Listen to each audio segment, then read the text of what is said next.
So, today I want to talk about homeownership and renting. Home ownership has become a practical impossibility for most Americans who are millennials and younger. This is largely due to stagnant and technically decreasing minimum wages due to inflation and exorbitantly higher prices on homes than in previous generations. Due to a large combination of factors that include things like disproportionately higher wealth people and major companies buying up more and more properties, most young people just can't compete to buy a home. In order to secure a 20% down payment and provide the capital on a home that you'll have to either enter into a bidding war over or already have the finances for, the few young people that are able to do this need to rely on an older, wealthier family member to provide the initial cost for them. Meaning that to own a home, you already have had to had intergenerational wealth and good standing and relationships with your family members. This disproportionately benefits some groups over others and ends up creating inconsistent positions where some companies and wealthier people are able to accumulate larger amounts of wealth given their previous status of wealth at the cost of everyone else. And given how difficult all of this is, it's interesting to see an article like the one that recently came out in Bloomberg, which has essentially tried to sugarcoat this reality by stating that we should be grateful for this outcome because renting could actually be better than owning. Now, when I see an article like this that embraces this kind of mentality, a lot of questions come into my mind about housing, ownership, renting, and land. Questions like, why do people want to own property in the first place? And what are the goals that are established within our system? And how can we question and challenge them? How should we, in fact, view housing? So I want to take a look at this article and explore it in a slightly different context than the financial incentives and the wealth angle that's usually described under capitalist ideas. With that said, let's take a little bit of time to look at this Bloomberg article and see what it says. So it starts off here that America should become a nation of renters. The very features that made houses an affordable and stable investment are coming to an end. So right off the bat, the title is actually kind of telling. Which America are they talking about when they talk about a nation of renters? Because the major companies who are buying up properties, the people who are able to maintain high amounts of wealth and purchase more properties, are separate and distinct from the America who is going to become the nation of renters. So the question becomes, why should those who are being asked to become renters do so, and what would be the advantages over someone buying up the property? More to the point, why would a bunch of people be incentivized with wealth and financial status already to buy more properties? And why would that not be better for everyone else to own their properties in that regard in our current systems? As we move through the article, we see that this may be so, but a nation of renters is not something to fear. In fact, the opposite. The numbers paint a stark picture. After peaking at 69% in 2004, the homeownership rate fell every year until 2016, when it was 64.3%, its lowest level since the Census Bureau started keeping track in 1984. The rate rebounded in the Trump presidency, hitting 66%, but that trend is likely to be arrested by a housing market that is desperately short on supply and seeing month-over-month price increases greater than they were in the frenzied market of 2006. This process is painful, but it's not all bad. Slowly but surely, most Americans' single biggest asset, their home, is becoming more liquid. Call it the liquefaction of the U.S. housing market. Now, this section is something very interesting to me.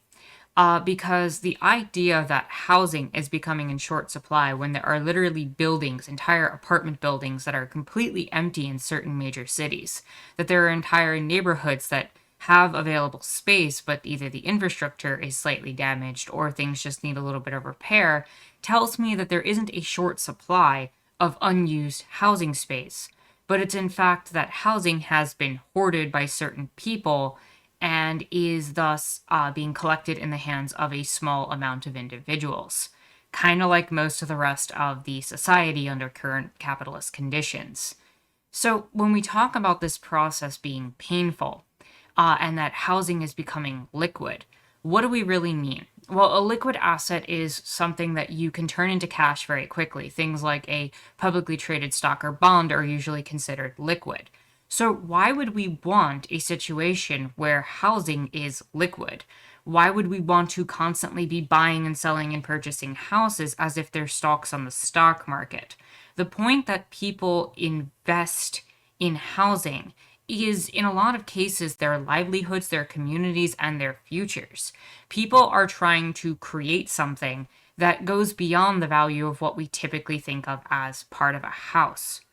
Appraisals, according to the article, have been made on an individual basis, and mispriced homes can sit on the market for months waiting for a potential buyer, only for that buyer's financing to fall through. Now, the problem here, again, is that this whole article is looking at housing as an asset, something that you're buying with the intent to sell later to move into another house. But again, I challenge this notion because the idea that people are just buying houses to sell them is the people who already have a home and wealth and status and community. Most people, when they want to buy a home, they're looking for other factors. They're looking for stability. They're looking for safety so that they're not going to be initially kicked out of their home immediately. And they are looking to save money in the long run because they do not want to have to hemorrhage all of that money to a landlord for months and months and months out of a year to basically pay off their mortgage for them to own property. The point of all of this is not just to acquire wealth in this sense by paying into your own investment in your own future, but to create community, to create a livelihood, and to create social factors and conditions that can benefit people. People often will go into communities to create something for themselves through that stability and that process. And to consistently assert that housing is just a liquid asset that we sell misses the entire mark and benefits only those who can afford to look at housing as a liquid asset. So as we go through the article more, as investments went, single-family homes were cheap and slowly grew in value in both good times and bad. Automated appraisals and mortgage underwriting began to change that in the early 21st century. Combined with repackaging of subprime loans into presumably safer CDOs, they created a far more liquid market for housing. In response, housing prices soared and became more sensitive to the vagaries of the markets. Houses are now more prone to be priced high relative to rents, and to see their prices fluctuate with the market. The very features that make home buying affordable and stable investments are coming to an end. And what this article is essentially calling for in that regard, by acknowledging this, is not some grand change. It's an acceptance of the current system. It's an acceptance that those with wealth are going to continue to make more wealth, and they benefit from this by buying these newly liquidated houses, as opposed to trying to challenge any of the status quo. Now, a capitalist band-aid to all of this would be to start putting in some sort of fix that says housing is supposed to be in some way, shape, or form controlled or under some sort of market regulation that prevents this type of thing from happening. I think there are much better solutions, but the idea that we would just become a nation of renters is far worse in my mind than even those band-aid solutions. The idea that we would even subject housing to market forces in the first place seems an odd thing to me. Housing is the most basic form of shelter and the definition of what provides us access to community and resources around us. It is a huge factor in controlling how we see and view our lives. And to have somebody literally have authoritarian control over your life, to be able to dictate if you stay or if you leave, someone who can sell the property to someone else and hand it off so that any good standing relationship you had is instantly destroyed, that type of landlord system does not benefit people. It doesn't incentivize people to look towards the future or create any sort of family life or any sort of desire to pursue their own end goals. People who are bounced around from house to house and home to home do not have the type of stability or desire to create that kind of life for themselves. And if they don't want that, if they can't pursue that, if that has now become an impossibility, then what is the point of renting and going into these institutions in the first place? You're just subjecting yourself essentially to a serfdom where you're paying for your property and you're just bouncing from landlord to landlord as a serf and paying off their wealth and their status. You're not benefiting from that. There is nothing under even capitalism that says that this is a good idea. As we finish up the article, market forces would normally have led to the replacement of single-family homes with duplexes and apartments, but existing homeowners are reluctant to agree to development with unknowable effects on the value of their most precious investments. The result is less development and sky-high rents for any residents not lucky enough to own their home. So there's a lot to unpack here. First of all, they're blaming individual owners as opposed to the large developers coming in for the prices of housing. They are talking about a safe bet on all of this, that it's actually people not being willing to take smaller housing and smaller spaces and wanting to be able to have some sort of control over their communities that are trying to somehow influence the market in a way that's actually doing a detriment to people who are renting. But actually, if we just had all these corporations come in and buy up all these properties and make more duplexes and make all these things, that somehow rents would go down. This is not a challenge to the status quo. This actually isn't even asking the right questions as far as I'm concerned. Communities should be allowed to have a conversation about what they want to do with spacing and housing, as long as people are, in fact, housed. A lot of the conversation here should be going into why do we want smaller spaces for ourselves? Why does the community want to develop this? How do we deal with the problems that are inherent in our community? Should we, in fact, be doing away with things like rent in the first place? This is not something that's challenging any of the system. It's not asking the right questions. Large investors who expand themselves into property like this, that are having larger amounts of tenants, who are able to take in people and force them into these situations, is not fixing the problem. It's just making it so that people are stuck in the subservience and are being told to be comfortable in it. Within all of this, we're seeing a framework where the wider questions on why people want to own property, about the fact that they want their children to be able to grow up in a house where they're able to have a stable community and a stable place to live and to exceed in, is not being called into question at all. The substitute for it in this capitalist financialist perspective is the exclusion of benefits that are considered at this point externalities.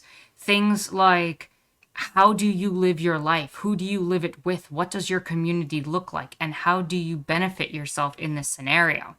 It doesn't ask us to challenge the system at all, but to lay low as others acquire property and force us into a system of paying for our survival every month.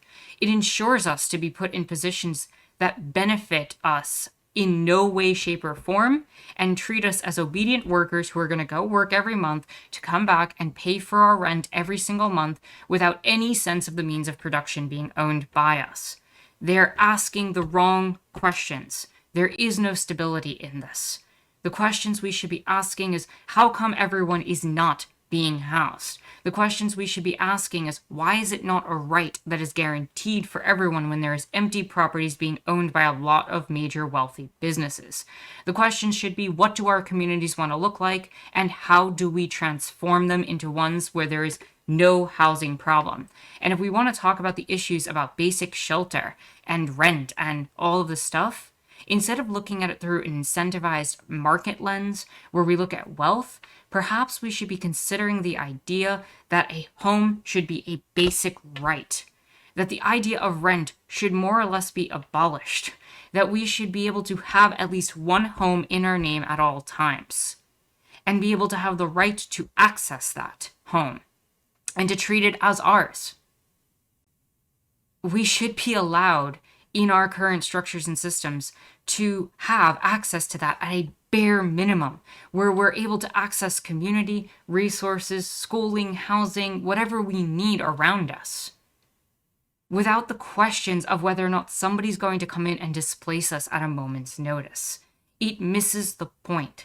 And to be perfectly blunt, I feel that in a lot of these conversations, we're missing that larger understanding and question about what the point of housing is and how it ties us to community and culture around us. And without that understanding, we're going to just look at these properties as liquid assets where we're becoming renters. And the benefit is that we can move from job to job to job without even questioning why we are moving between job to job to job, why it is that we want to even do that in the first place. We are given the illusion of choice. And at the end of the day, in these markets, ownership provides us way more benefit under this current capitalist system than renting. And if you have access to it, or we can try to provide even the most band-aid solutions and reforms for it, we should be striving for that, because this is getting scary and this is getting bad. People should not have to worry about losing their homes, and people should not be without a home outside of their choice. So with that said, if you like this video, give it a thumbs up, hit the subscribe button and bell for notifications. You can follow me on Twitter and check out my Discord in the description down below. My name is Anarchist Tara, and I thank you for watching.